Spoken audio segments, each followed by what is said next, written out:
We've had the best offense in the country before. We've had a really good defense last year statistically. Like, the number one goal for both teams is win the game. Like you said, is it 10-3 or is it 44-41?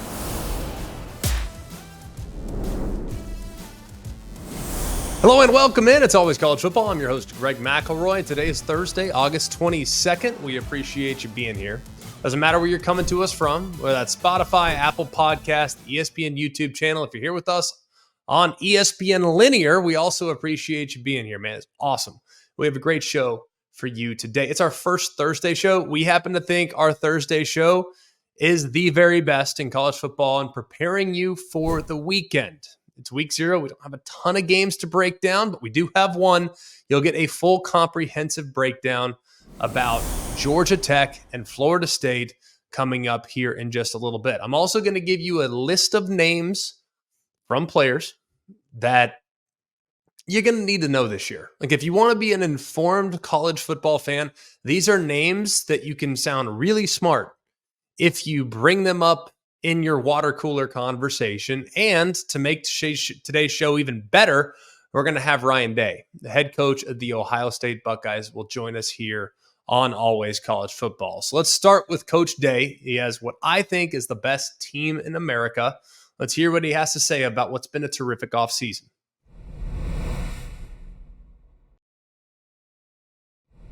Head coach of the Ohio State Buckeyes, Ryan Day, joins us now. And Coach, you've had an amazing offseason. I know championships aren't necessarily won in the offseason, but they can certainly be lost. Right. But with the momentum that you created on the recruiting trail, hiring Chip Kelly, how would you kind of sum up the last 8 or 9 months? Well, the goal coming off the season is to get the right people in the right seats. That started with, a bunch of guys who decided to come back. And they really did have some decisions to make. And, the fact that they wanted to come back and, goals they want to accomplish was big. And then adding pieces in the portal was big. And then, supporting that with a really good recruiting class.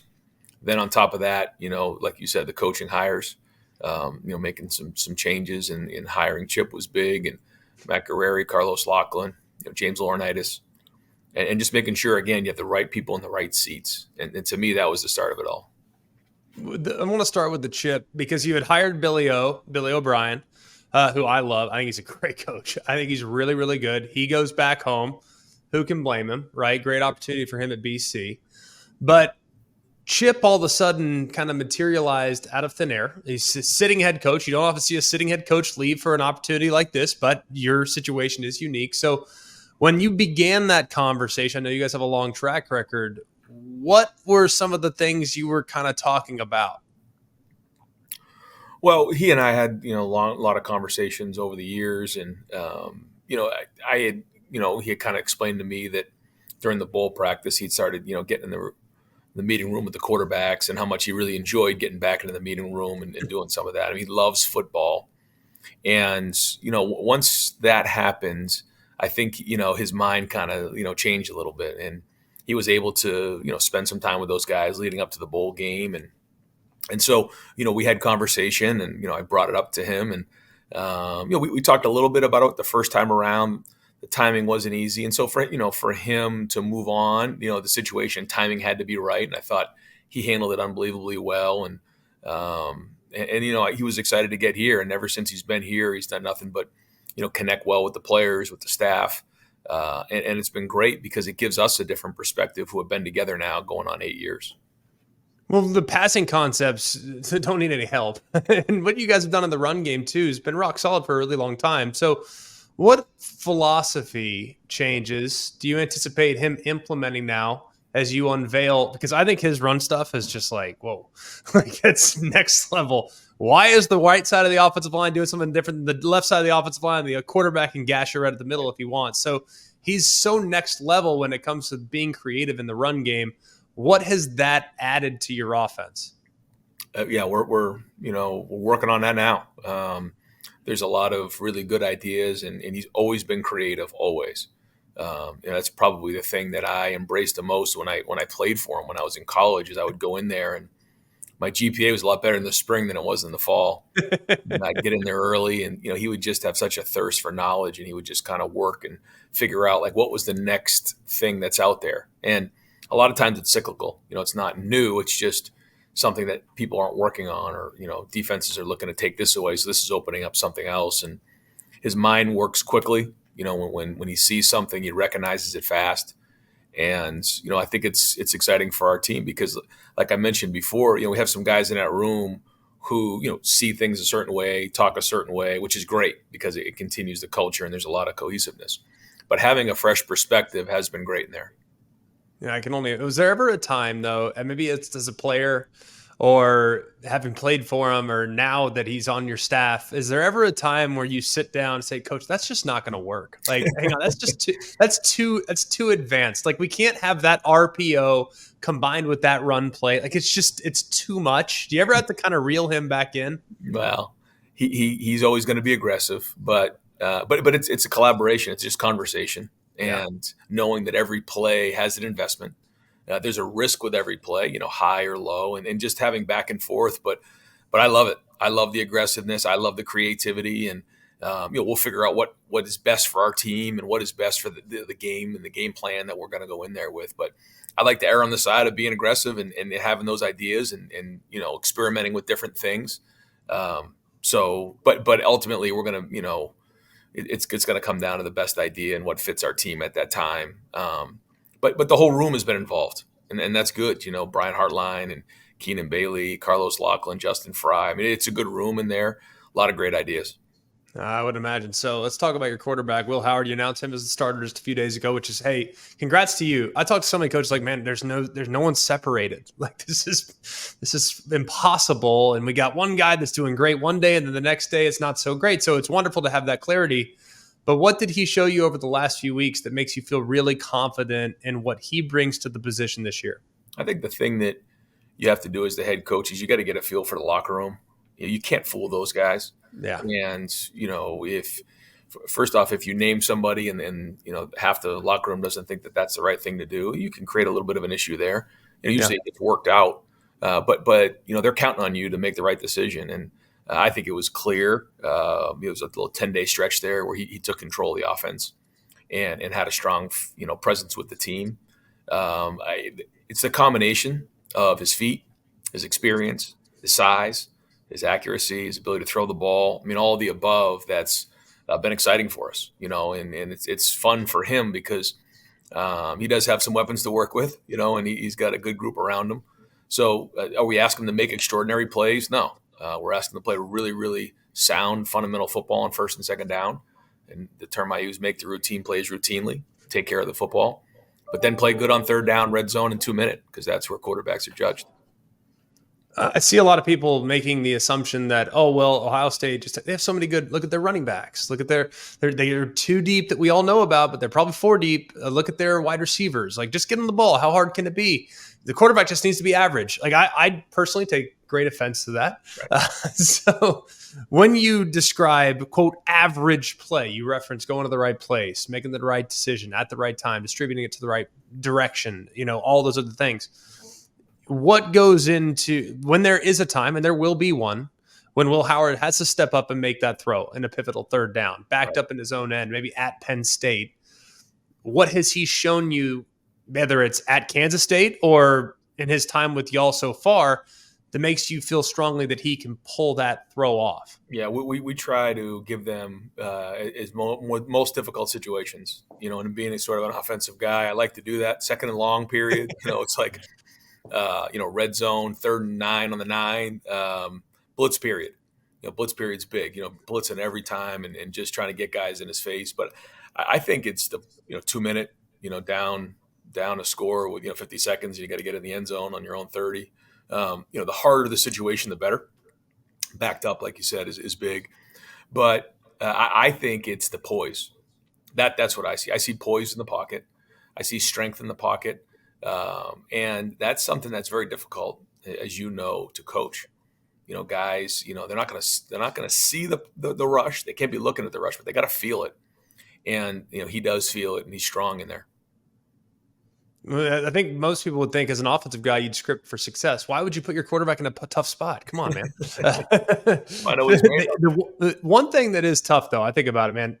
I always thought when we were going to practice every day and I had to play against Rolando McClain and Mark Barron and Dante Hightower, it's like, all right, well, what I saw on Tuesday and Wednesday is going to be harder than what I see on Saturday. Yeah. And I think with the group that y'all have on that side of the ball, there's a lot of truth in that. So looking at your defense and all the guys that decided to come back that have really circled the season and made it, hey, we have a point to prove, we have a chip on our shoulder, we're coming to this group this year with a bit of an edge.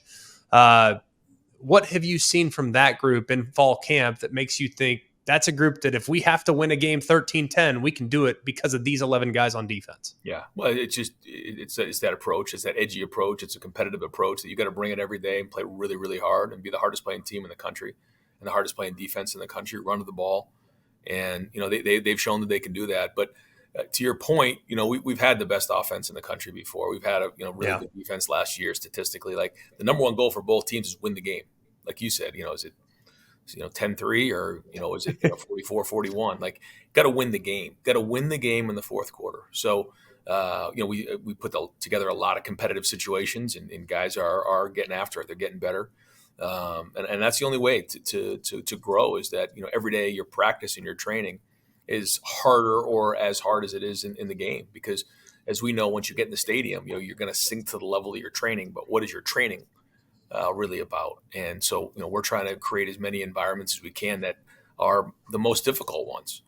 And so we're about to start this thing up here in I guess about 10 days or so. And as that journey goes along, we'll have to make some changes. But preseason has been physical. It's been competitive, and our guys are looking forward to playing the first game.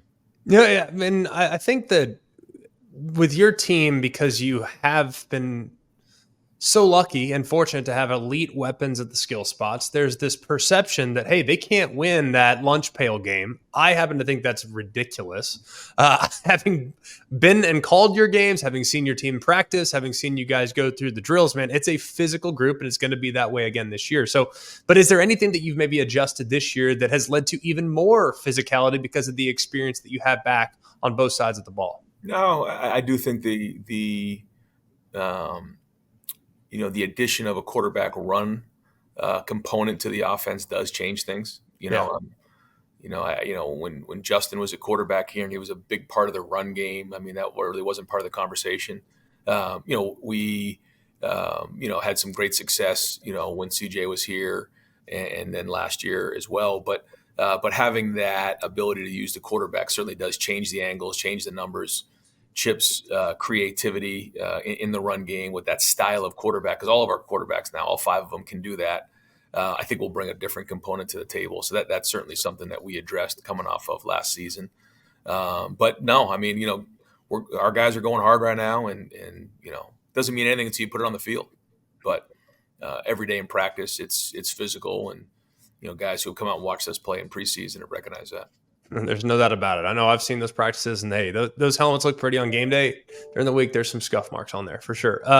Looking at kind of how the world has changed beneath your feet, we now move into a 12-team playoff. You have 4 new teams in the Big Ten that run a very different perimeter-style game, which is very different from that of what we've seen traditionally from Big Ten teams. So how has the changing landscape maybe altered your approach in the off season, knowing that you might have to win more games on the perimeter against the likes of Oregon, maybe against the likes of Washington if you see them, SC, et cetera?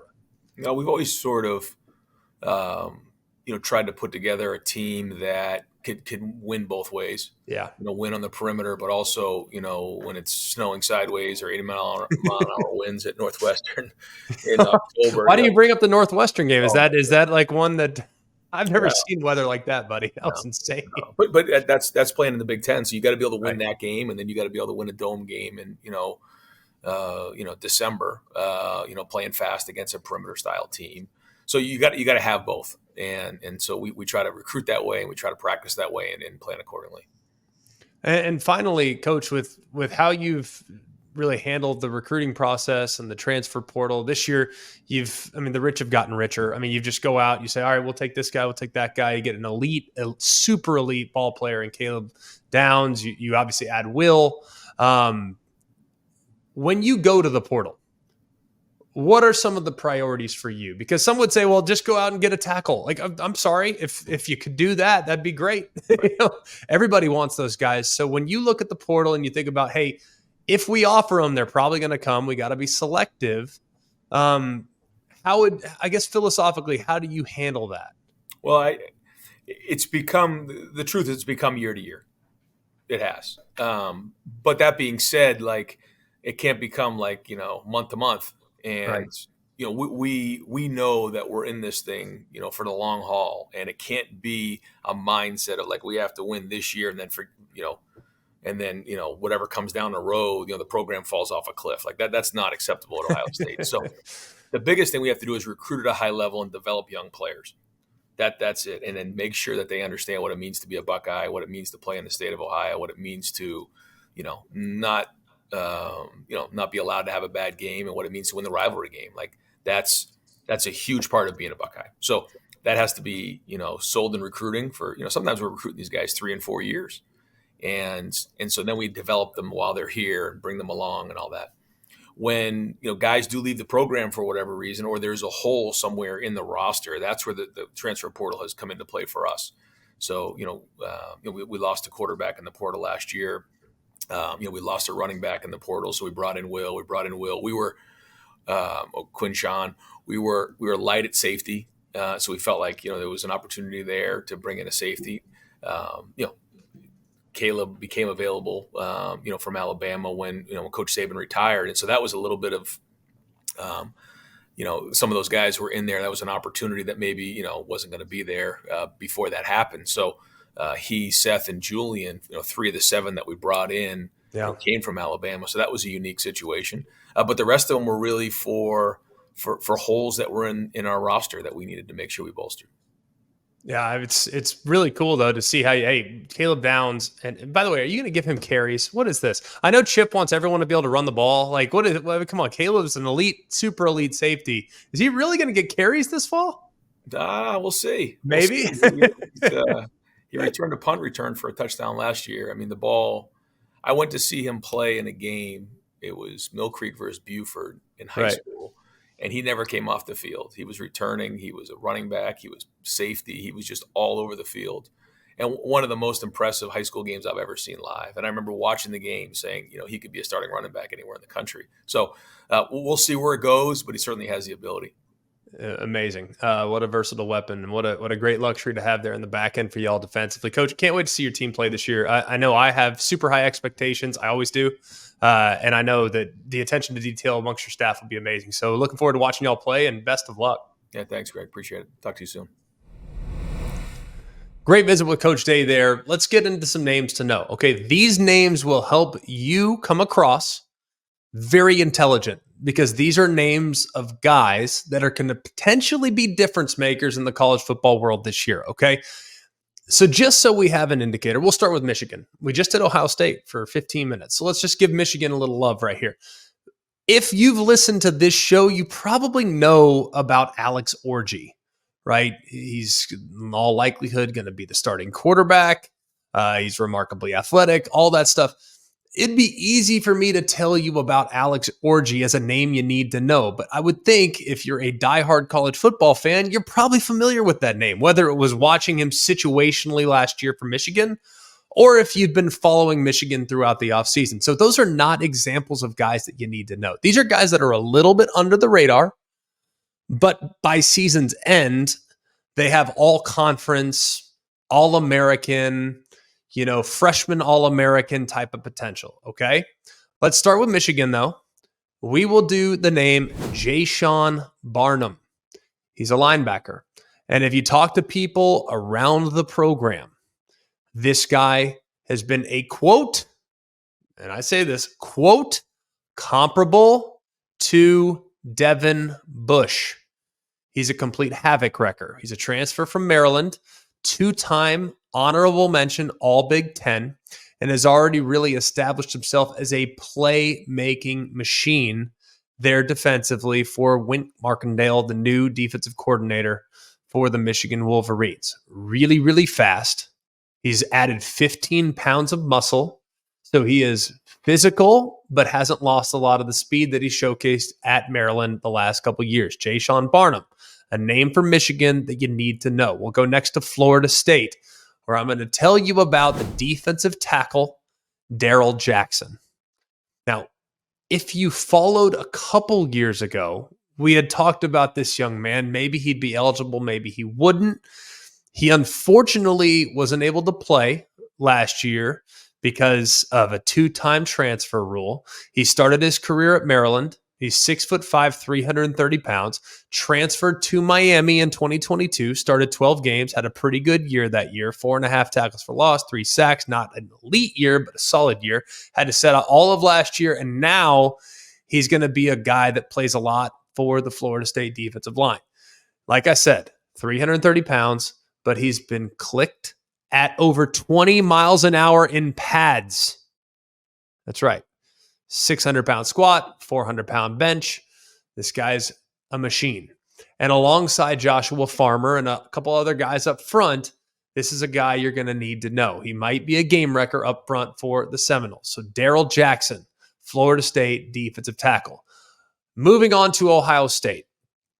And you're going to notice a lot of wide receivers in this group because many, many times receivers, maybe under the radar, maybe they're freshmen. It's a position that you can play early in your career, so you can get out ahead of the elite receiver more so than you can at other positions. Like if I tell you right now about a left tackle, that doesn't do you a whole lot, right? Because that's a pretty tough position to transition from high school to college. So if you followed recruiting, you know this name, J.J. Smith for Ohio State. One of the most talented players to come out in high school football in quite a while, super elite from South Florida. Looks like an NFL guy already. He's 6'3" and change, 220 pounds, but he has crazy top end speed, over 23 miles an hour. But by all accounts, he has amazing hands, ridiculous catch radius, and does things that people inside the building have described as, quote, freaky. So J.J. Smith, is he going to be Marvin Harrison 2.0 right out of the gate? I don't know about that, but I'd be highly surprised if he doesn't have a significant role for the Buckeyes throughout the course of this year. Let's go next to Oklahoma. Deion Burks, wide receiver. If you've listened to this show, you've probably heard the name already. He's not a guy that's overly tall. He's only 5'9". He's not a guy that's overly big. He's only 190 pounds. But for a guy that's 5'9", 190, he's really, really strong, can press 400 pounds, can squat 540 pounds, and can power clean nearly 350. Okay? The other thing I like about Deion Burks in this offense is he's going to play a lot in the slot. And if you have a slot guy that can take off, that has the ability to stretch the field, that's going to be something that is really advantageous. By all accounts, he was lighting things up in the spring, has been lighting things up all summer, and at times has been dominant against a great defense in fall camp. So Deion Burks, remember him, Oklahoma wide receiver. Moving next to Boise State. And a lot of people that have followed college football, I think they should know this name, but I don't think enough do. I've talked to guys that are really, really diehard fans of college football, and they don't know who Ashton Jeanty is. Well, I'll tell you this. He's among the best running backs in the sport, regardless of the level. Okay, was the Mountain West Offensive Player of the Year last year, led the nation with 160 scrimmage yards per game, which included nearly 600 receiving yards. All right, he also, I think, is one of the most versatile weapons in the screen game, in the route game, and he makes you miss. He's got great ability to make guys miss in the open field. So he was the first FBS player since 2019 to have over 1,000 rushing yards and 500 receiving yards last year. So it just goes to show you this guy can do an awful lot. Ashton Jeanty, a bunch of people very bullish on Boise State's possible playoff admittance. And if they're going to get there, it's going to be because Ashton Jeanty has a terrific season. Let's go next to a tight end for the Georgia Bulldogs, Ben Urasek. Now, at Stanford, he's a transfer from Stanford. He was used in the passing game, caught 108 passes for 1,300 yards and 5 touchdowns. But I also, and this was over the course of a couple seasons, I also appreciate that they handed it to him 14 times for 104. He was an all Pac-12 team player back in 2021. Was a little banged up last year, missed a significant portion of last year, so he only played in 6 games, but he was really good in the season opener against Hawaii. So we'll see how Ben Urasek translates to the SEC, but by all accounts, and we know Georgia's got a good eye for tight end talent. After all, they had Brock Bowers the last couple of years. Ben Urasek's a guy that people are raving about there in Athens. Let's go next to Miami, where I'll introduce another receiver, Sam Brown. He's a transfer from Houston. Transferred and arrived at Miami just before fall camp. So the first week or so was just getting acclimated, figuring out how Miami's going to do things. To be that late of an arrival is a really tough spot. But he's 6'2", 200, and he is their most explosive receiver on the outside.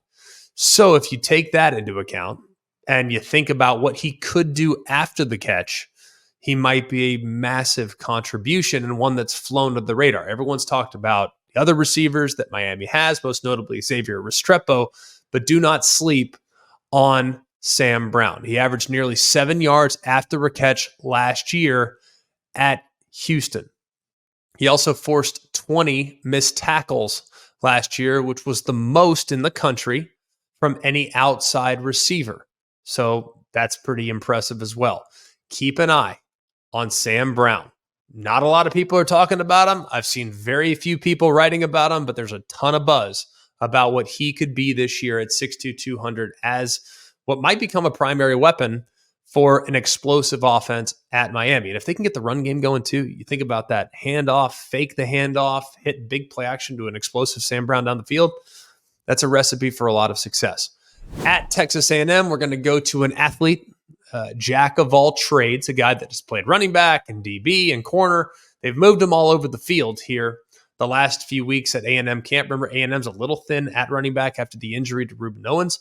Well, Terry Bussey might be able to play there. Now, I have not heard a lot of buzz out of College Station about a freshman like this in a really long time. He was a 5-star player. It shouldn't be a huge surprise that he's going to transition and be successful. It appears that his primary position will still be corner. I think that's probably where he'll start out. He's super dynamic, though, with the ball in his hands. And it sounds like in a scrimmage, he took a kickoff back to the house.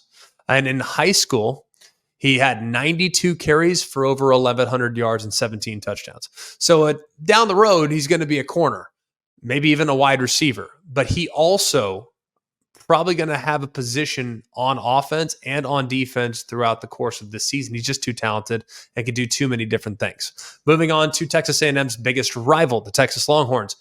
This is going to be one where you kind of roll your eyes because this is a guy that's played a ton of football the last few years. Barron Sorrell. He's a senior, but he was always overshadowed by what Texas had at both defensive tackle spots. I had guys on the Texas team last year tell me he is our unsung hero.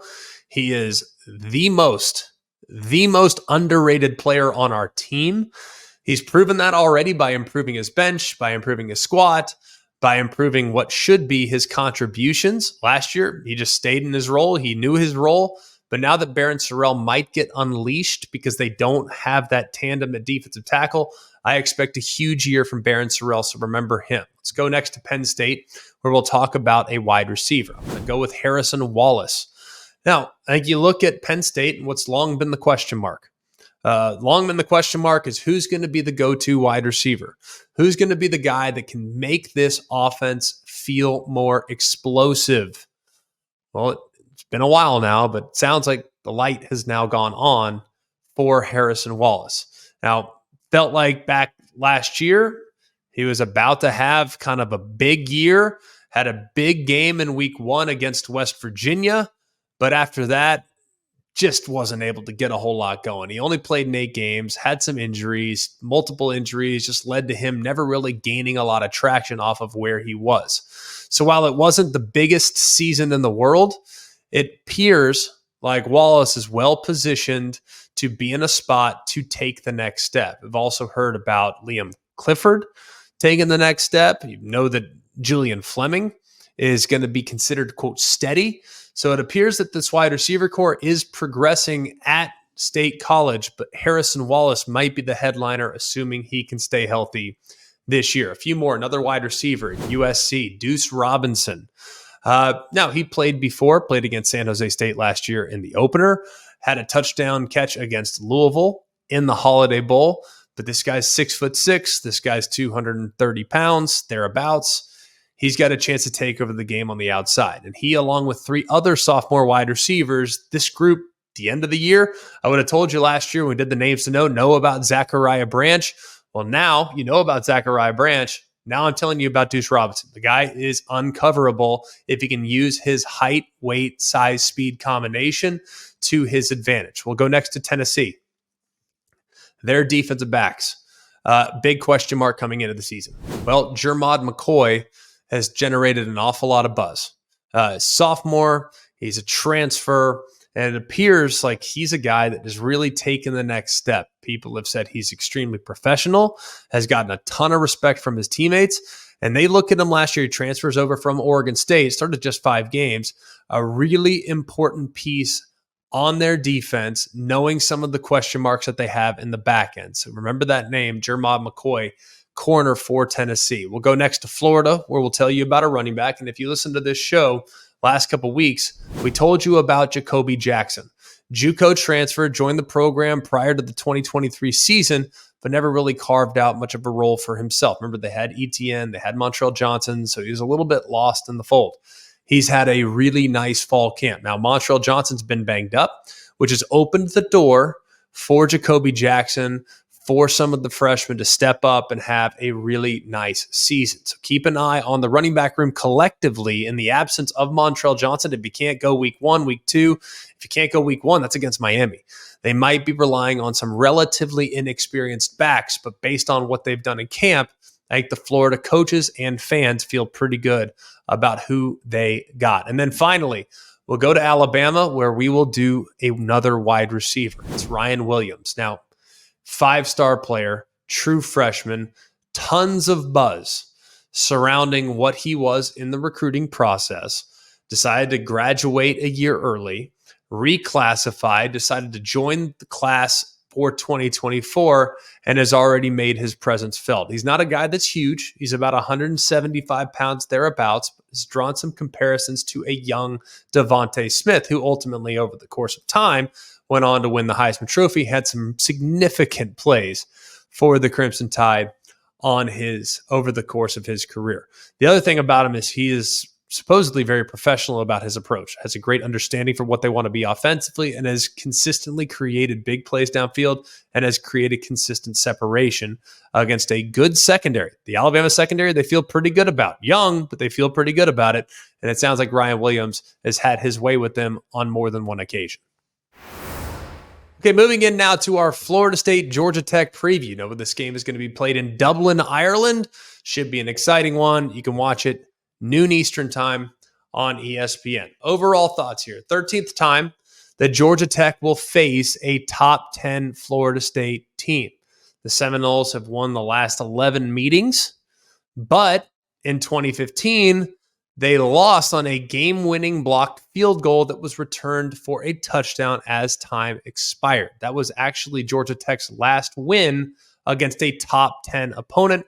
They have since lost 15 straight. Now, Georgia Tech's coming off their first bowl appearance since 2018. They beat UCF in the Gasparilla Bowl, so they have not reached a bowl game in consecutive seasons since reaching 18 straight from 1997 to 2014. Florida State coming off an ACC title, but a lot of new faces there for Mike Norvell.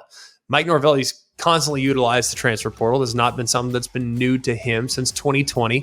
Florida State has brought in 67 transfers. The only Power 5 team that has more without a coaching change are the Ole Miss Rebels. And we all know that Lane Kiffin is the portal king. The biggest, most notable transfer for Mike Norvell, I guess figuratively and literally, DJ Uiagalelei now comes in. He's one of 17 transfers that Mike Norvell brought in this season. 10 guys off last year's team were drafted in the NFL draft. So they had to reinforce some of those departures with key contributors that can step right in and play. DJ Uiagalelei, though, if you look back at his time at Clemson, it's viewed somewhat negatively, but that's mostly because of what he did or didn't do back in 2021. If you look at his performance in 22, it's actually pretty admirable. Granted, got replaced at the end of the season by Cade Klubnik, but it wasn't a bad year. I mean, he went 11-2 as a starting quarterback. He also, I think, did a pretty good job of having a QBR of 64, averaged almost 200 yards a game, had 22-7 touchdown interception ratio. Last year, he just built on that. At 2023 at Oregon State, he was 8-4. He had an 81 total QBR, threw for 220 a game, and had touchdown interception of 21-7. So he's been progressing as a player in each of the last 3 years as a starting quarterback. Now, on the other side, the quarterback that he'll be going up against, also a transfer from Texas A&M, Haynes King, is back to lead the Georgia Tech offense. Really, really fast, okay? But what he showed last year is that he's pretty dang good throwing the football as well. He led the ACC in passing touchdowns, had 27. He also added 10 on the ground, so those 37 touchdowns that he was responsible for was the most in the ACC and tied for 8th in the FBS last year. He's not alone offensively. They bring back basically their entire offensive core in 2024. Haynes King's back, their leading passer. Their leading rusher, Jamal Haynes, is back, and their top 2 leading receivers from last year, Eric Singleton and Malik Rutherford, are all back. So Georgia Tech is one of 4 ACC teams to do that, along with Virginia Tech and Stanford and SMU. Georgia Tech returns 83% of their offensive production from 2023. That is 9th in the college football world. Some of the keys here. Some of the biggest keys are very obvious, okay? First and foremost, Georgia Tech's biggest Achilles heel last year was stopping the run. And we know what they're going to be up against. Mike Norvell and how they scheme the run's amazing. We know that Lawrence Toafili is going to see an increased role as one of the featured backs. We know Roydell Williams transferred over from Alabama, but Toafili and Roydell Williams, I think they complement each other really nicely. Toafili is very versatile. Roydell's really a one-cut back that wants to get downhill. And we know that Toafili, he's even played Wildcat in the past. It's a really solid group. 1-2 punch that is dynamic. And they're going against a defense that has a new defensive coordinator in Tyler Santucci. He transfers over from Duke. They're going to be implementing that 4-2-5 scheme. He was with Mike Elko as the DC there at Duke, so that's going to bring in a new system and one that is challenging for the opposing quarterback, but traditionally has been very sound against the run. They need it because Georgia Tech last year was among the worst in the country against the run. They gave up 221 rushing yards per game. That was 130th. They gave up 5.4 yards per rush. That was 130th. And they gave up 88 rushes of 10 plus yards. That was 132nd. Remember, there's only 133 FBS teams. So you take that into account, they were one of the worst in the sport against the run. They're going to have to be better, and they have beefed things up with some impact transfers from the Power 4, but will they be good enough to slow down what should be an excellent rushing attack? Question and key number 2, can Florida State protect DJ Uiagalelei? When DJ gets hit, when DJ gets fooled, that's when things get a little bit sideways. Tyler Santucci and Duke and Mike Elko's system that Santucci's now implemented at Georgia Tech is a very difficult system to play against. They can play with your eyes, they can overload your protections, and they can force you to throw in places where they want you to throw, which means the quarterback's going to have to be really, really smart. But it's hard to be smart when you don't have a lot of time to diagnose what the defense is doing. So if Florida State can protect DJ Uiagalelei, that will go a long way in making their passing game successful. We know they have the personnel up front, tons of experience back on the offensive line, but if you can hit DJ Uiagalelei, if you can pressure him, if you can get guys unblocked going at him, his adjusted completion percentage and his turnover-worthy plays go up drastically. So keep an eye on that. The problem is Yellow Jackets front 7 talked about some of the transfer portal additions that they made. New defenses basically to eliminate big plays. And they have guys up front It should be decent against the run with what they've added, but there's not really anyone on the front that is an above average or a high-level pass rusher that we know about at this moment. So can they do it without bringing additional pressure? Because that could put their back end in a bit of a liability for those big plays that DJU likes to lean on. The other question is, can Florida State stop the run? Because if there's one thing that Georgia Tech does extremely well, is that they run the football. All right, last year, they averaged 204 rushing yards a game. That was first in the ACC. They averaged 5.5 yards a carry. That was first. They had 85 carries of 10-plus yards. That was first. And they had 24 rushing touchdowns. That was sixth. So this is one of the best rushing attacks in the entire country. And there's a bunch of pieces back for Florida State, but there are some new pieces that are playing increased roles, and they did lose some real difference makers along the defensive line last year, like Jared Verse. They had Patrick Payton back. They had Farmer back. They have Darrell Jackson back. We talked about him a little bit earlier, so they should be in a good spot up front, but there are question marks at the second level as well, where they have a bunch of guys that departed the program from a year ago. Can Florida State stop the run? That is question number 3. And then finally, can Georgia Tech avoid the obvious passing situations? We know that when Georgia Tech is on schedule and when they run the football, they're going to be in a great spot. But if they get behind the sticks, if they have an incompletion, if they take a sack, that's when Florida State is one of their best. They were 6th in the FPS last year and opponents' third down conversion. They are really good at rushing the quarterback. Really, really good at rushing the quarterback. So watch those defenders on the edges of the defense. Marvin Jones, Patrick Payton, those two guys breathe fire. And if they know a pass play is coming, you can expect them pinning their ears back and coming after the quarterback with unbelievable intensity. So Georgia Tech's going to have to be really good on first and second down to avoid those obvious passing situations. Some trends in the game. As you know, if you're new to the show, we always give you a couple trends. Do with them what you wish. It's your choice. The Yellow Jackets were 7-2 against the spread last year as an underdog. Florida State won the last meeting by 41-16. That was when they were a 23-point favorite. Brent Key at that point was still the interim head coach. But prior to that, where Florida State covered, Georgia Tech actually covered 7 straight against Florida State. Georgia Tech is 4-0 straight up and against the spread against ranked ACC foes last year. They pulled upsets over Pitt, North Carolina twice, and Miami.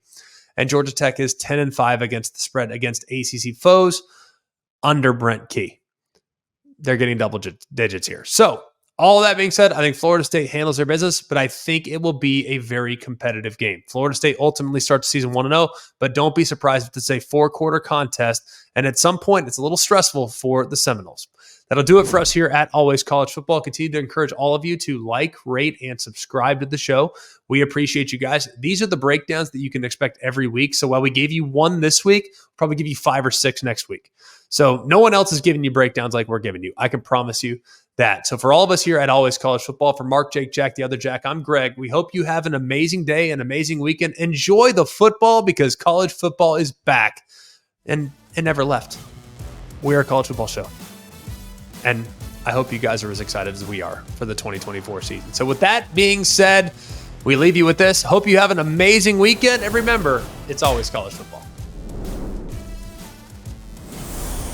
Hey guys, it's Greg McElroy. Thanks for watching Always College Football. Make sure you like, rate, and subscribe to ESPN's YouTube channel and wherever you listen to your podcasts.